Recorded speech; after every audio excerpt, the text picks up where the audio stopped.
I'm Frank Garza, and welcome to Here and Abroad, a podcast that follows the U.S. men's national team and their player pool across Europe, MLS, or wherever else they play their club football. Although we're still waiting on an official announcement, multiple outlets have reported that Mauricio Pochettino will be the next head coach of the USMNT. Pochettino has coached at some of the biggest clubs in Europe, but it seems like his time at Tottenham from 2014 to 2019 was especially important in his career and arguably the job he's most known for. So on today's show, we're going to dig into his time there in an effort to learn more about him as a coach. To help me do that, I've invited Dan Kilpatrick to join the show. Dan is the chief football correspondent at The Standard, covering leading London clubs and the England men's national team. Dan tackles the big issues facing the game in a weekly column on Wednesdays and typically follows Tottenham day to day. He started his career as a football reporter for ESPN, joining The Standard in 2018. Dan, welcome to the show. Hello, Frank. Thank you for a thorough introduction there. Well, that one was easy. I stole it right from the Standard's website, so you made it easy. Oh, is that right? Okay. I didn't realise that. That's true. I didn't write that myself, so someone's obviously done that for me, which is pleasing. But yes, it was all correct, so that's the main thing, I guess. Well, it's nice to have you here, and I know it's been a few years since Pochettino was at Tottenham, but I thought that would be a good lens to kind of talk about him, as a coach. And, so first question for you is just, can you talk about really the state of Tottenham when Pochettino arrived and, what you think he was, able to accomplish there? Yes, absolutely. I mean, one thing I will say before we get started is that I did cover him at Chelsea, not as intimately as I covered him at Spurs, where I was kind of on the beat and going every week. But as the chief football correspondent, it's my responsibility to be across all the London clubs. So I kept a pretty close eye on him last year as well. So if you want to get into Chelsea, I'll be able to talk about that as well, but not in as much detail. So to come to your question, Spurs were really a mess when he took over, like a completely hot mess. They had some talent in their squad, but it was very unbalanced. There were a lot of kind of overpaid, underachieving senior players in the squad. Spurs hadn't been successful for, I suppose, not that long. Technically, their trophy drought wasn't nearly as long as it is today. They had last won a trophy in 2008, and this was 2014, so it was a good 6 years. But historically, they had not been a club that had won things in the modern era, really. You have to go back to 1961 for their first title. But despite that, they have a very big fan base and following, and so they are considered one of England's historically big clubs. So Pochettino was kind of walking into a sleeping giant that was pretty dysfunctional, that was pretty unsuccessful, relatively speaking, and wasn't really that relevant in the Premier League wider conversation. When you were talking about the top clubs, they hadn't been in the Champions League for more than, I think, one season at that point under Harry Redknapp. So there was a lot of work to do there to kind of make Spurs into a major player in the league. And obviously we will get into that, but that's exactly what Pochettino did, albeit without winning anything. But I don't think many people would have necessarily expected that when Spurs hired the Southampton coach, who was relatively unknown as a kind of leading manager at that stage. Yeah, and so what do you think were the, if you look back on his accomplishments, you might mention he didn't win anything, but still seems like he did achieve quite a bit. What do you think are his top accomplishments from his time at Tottenham? Well, with a very broad brushstroke, he just changed the entire mentality and standing of the club, really. Again, Spurs were not a side that ever really challenged for the league title. Pochettino did that twice. They obviously missed out in the Leicester season, as I call it. They pushed Leicester closest by far and then eventually finished third after a kind of catastrophic final few games. And then the season after that, they were actually kind of, strangely speaking, on paper, the best team in the league. I think they scored the most goals and conceded the fewest, but they missed out to Antonio Conte's Chelsea, courtesy really of Chelsea going on an incredible run, which was a Premier League record at the time. I think 13 straight wins. It may have been one more or one less, I can't recall. And Spurs, having made a bit of a shaky start before they kind of finished their transfer business, they could never really catch up. But they were outstanding, and that was their last season at White Hart Lane. They were unbeaten at home. If you speak to the players in the Pochettino team now, they will tell you that was an incredible season to be part of, and that was when they were at their very, very best that year. So he achieved a hell of a lot, and obviously we haven't. I'm going kind of chronologically, so we haven't got to the Champions League final yet. He was within one game of winning the ultimate prize with Tottenham.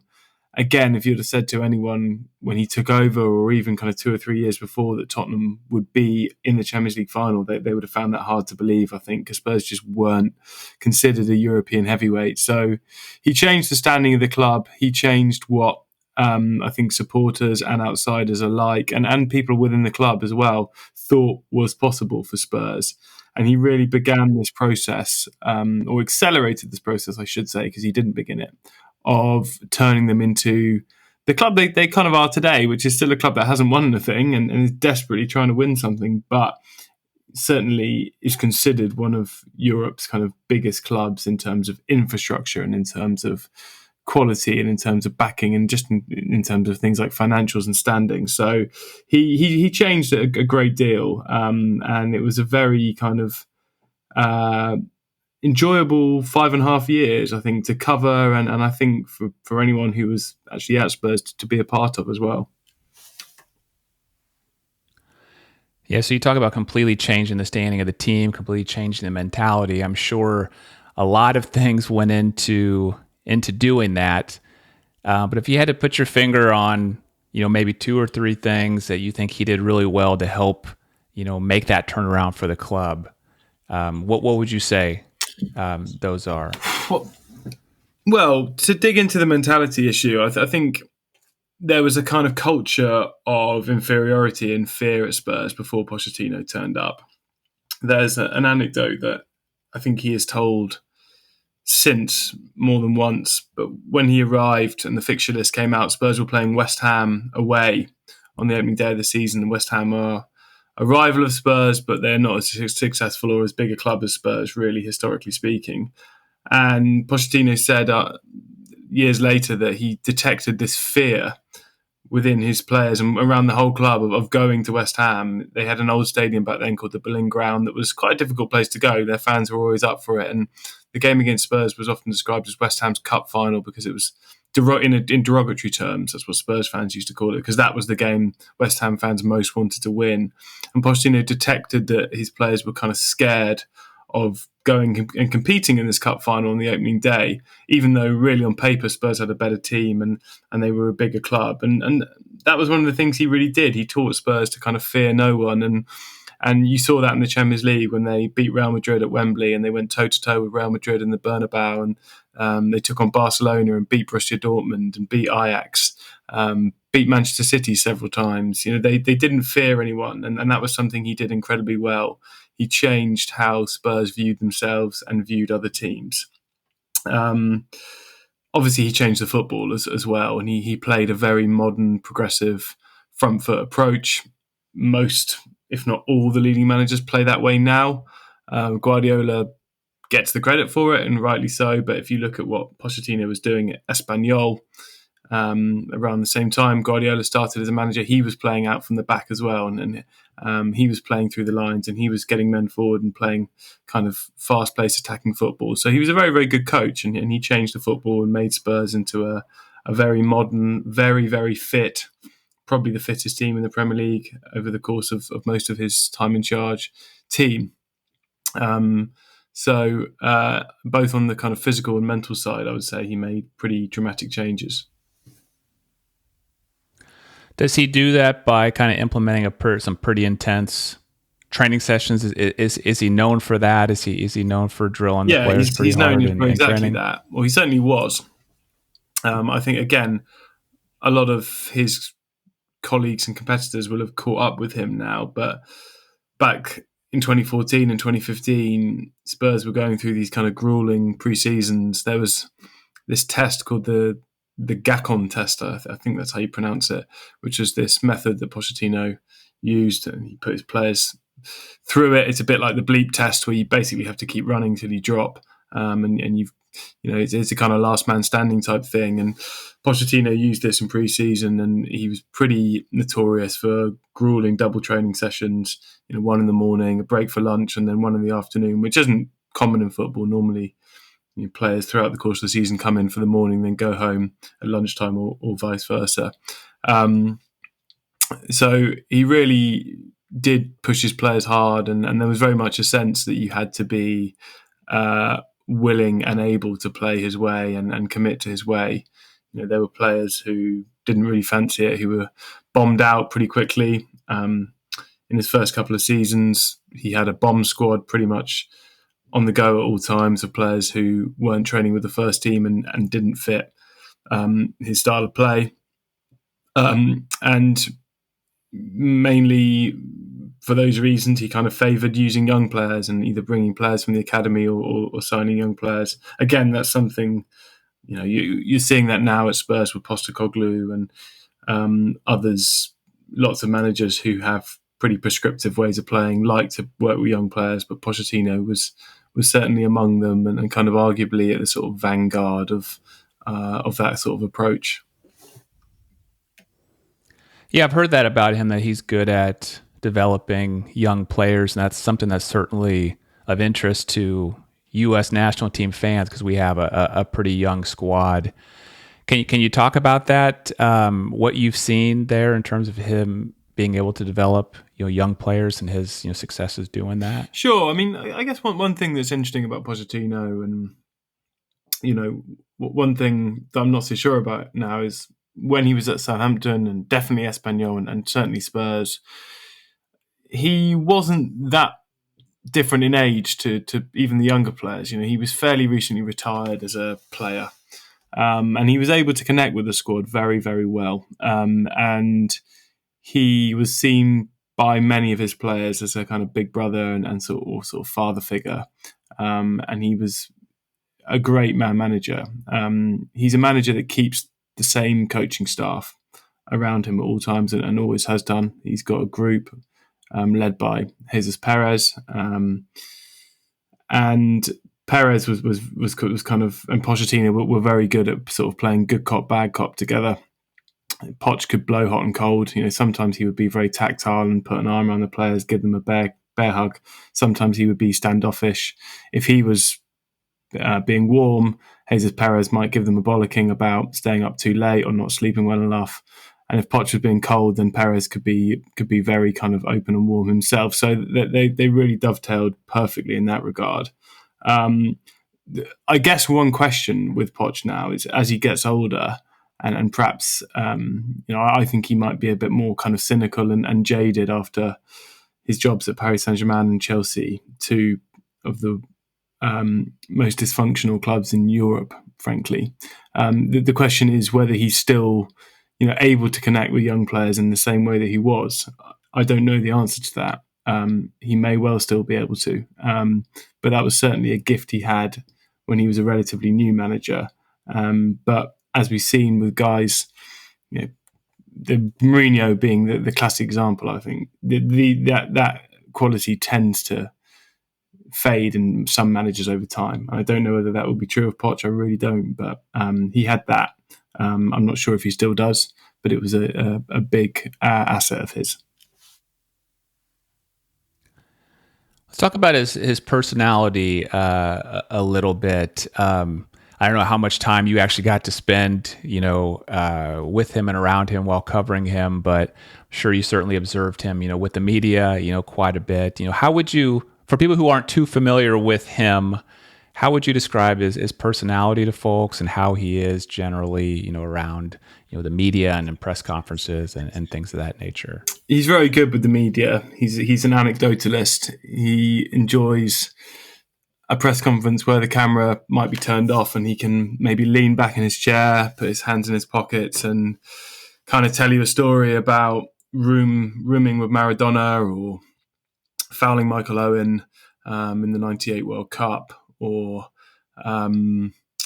something from his playing days about maybe playing with Ivan de la Peña or Ronaldinho or Jojo Okocha, players he loves talking about because he thinks they're geniuses. Or maybe he'll tell you about, Moussa Dembele and what it was like to coach him. So he enjoys the story. He is a proud Argentinian, but I think he culturally feels as Spanish as he is Argentinian because he's spent a lot of his time there and has a home in Barcelona, as well as in London. He he can be prickly. You could often kind of tell what mood he was in pretty quickly, and during a press conference, I think when I was covering Spurs every week. I also found that if things were going well, he tended to look very sharp, look well rested. His hair would be good. He would look pretty trim. If he was having a rough time, he would be a bit unshaven, sort of bags under his eyes, maybe put on a little bit of weight and be a bit more dishevelled. So sometimes you could literally tell, if you'd been on an international break and you hadn't seen him for a few weeks, you'd come back in and you could literally tell whether things were going well for him or whether he was having a bit of a rough time and he had injured players or problems with the chairman or whatever it was, because he physically kind of showed those strains, I think, more than the average person. But yeah, I really, really enjoyed covering Poch. He certainly wasn't against using the media to send messages to the club or to his players. He wasn't against a kind of public power play, but he was good value, and he more often than not said something of interest and kind of gave you a line. So he had all this success at Tottenham, but he did ultimately get dismissed, as head coach in 2019. Can you talk about what led to that, and then just overall what maybe his critics would say some of his weaknesses are, as a coach? Yeah, sure. I mean, there's a lot of context to his sacking, I think, in 2019, but I think the bottom line is that he had kind of come to the end of a cycle with Spurs. The team he had more or less from the start, the core of the team had kind of got tired of his message on the one hand, and also were kind of fading as stars on the other. And Spurs desperately needed this painful rebuild. And that's a quote from him. He said, "We need a painful rebuild." And for various reasons, he hadn't got that. Spurs were focused on building the stadium. The chairman was literally focused on that, and the financial side of the club was funneled into that stadium build. So Poch's team had gone stale, and there was a lot of work to do to kind of start again and build another cycle. And I think there was a sort of feeling that there was a lot of water under the bridge, and Poch didn't really have the appetite, I think, to go through that process again. It's very hard for managers to kind of pick themselves up and prepare for another rebuild after 5.5 years. And I think results, notwithstanding the Champions League run the year before, had really flatlined and declined. So it just kind of petered out. And I think, even though Spurs went through some pretty dreadful years afterwards, comparatively speaking, with Mourinho and Conte and Nuno, I think most fans at the time felt it was probably the right decision for Poch to go, because it felt like everyone had kind of run out of steam with it. In terms of his weaknesses, I mean, I think the obvious one is people question whether he's a winner, right? I mean, he never won anything with Spurs. That's the only caveat in my mind to the work he did. He got in positions to win things. He got in 2 FA Cup semi-finals. They were against Man U and Chelsea, but still Spurs were so good, and at that time there was no reason they shouldn't have won those games and those cups. He got in a League Cup final in his first year. That was probably a bit premature. And he obviously got in the Champions League final, and there were other opportunities along the way as well. And then obviously he did win the league at Paris Saint-Germain, and a French Cup, but people, rightly question how significant that was, given how financially doped PSG are compared to the rest of the league. And then he got to 2 cup finals with Chelsea and failed to win either. Again, it was kind of early days in that project, but he still got there and couldn't get over the line. So that's the big caveat, I think, with Poch. For me, I would add that I touched on it earlier. I wonder kind of how much fire is kind of still in his belly. I thought Poch was an exceptional manager at Tottenham, and he was the right manager at the right time for the club. But so much of what he did was kind of built on this sort of energy he had, and this, this fire. I think that's the best way to describe it. And he's made some strange choices in the jobs market since going to PSG and Chelsea, and I just wonder, is he a bit more jaded? Is he a bit more cynical? Is he still able to conjure that kind of passion, or is he a slightly different manager now? I don't know. I honestly don't know the answer to that, but I think it's a legitimate question.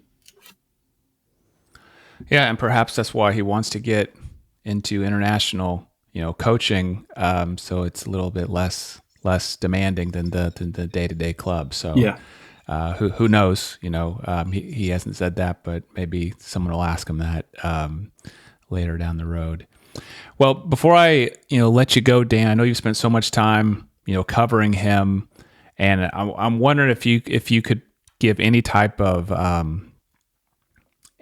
anecdote or your favorite like Pochettino moment or story from your time covering him, something you particularly remember as being interesting that you think people might enjoy hearing about.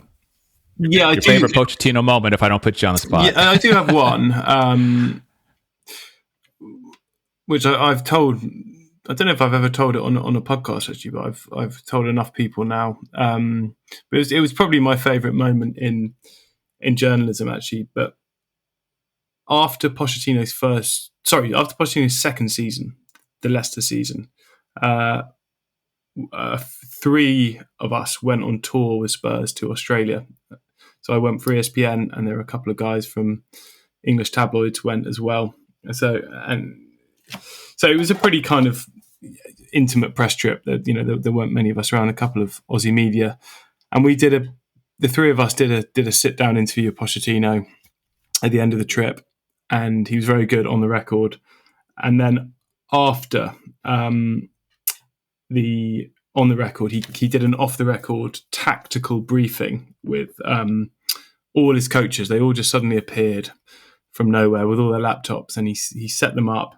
And Perez and D'Agostino and Tony Jimenez, and they all got their MacBooks out and started showing videos. And Poch kind of talked the 3 of us through some slides and some videos, and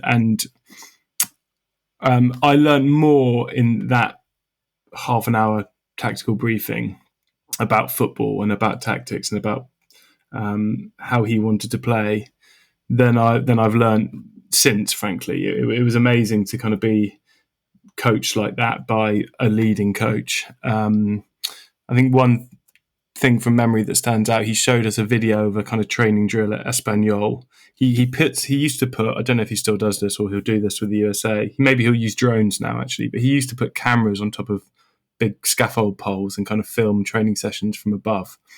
And he showed us an Espanyol team drill where they played out against no opposition, and they played kind of triangles and up the pitch and scored against no one. And then he showed us Espanyol scoring that goal almost identically to the training drill in a game.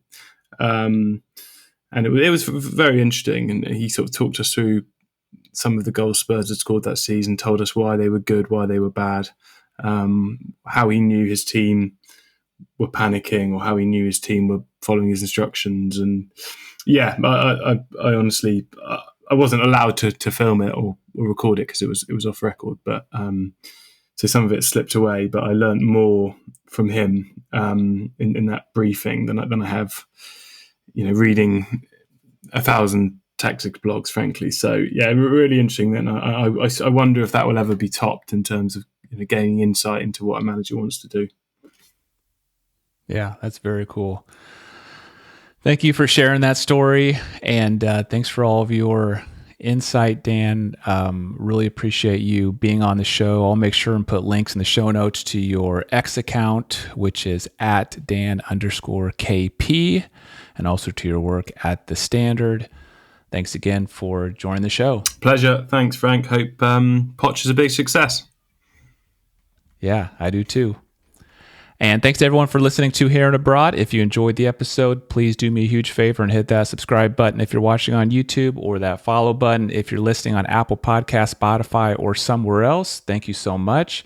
I'm Frank Garza. You can follow me on X at FrankGarza007, and I'll be back next week with a new episode.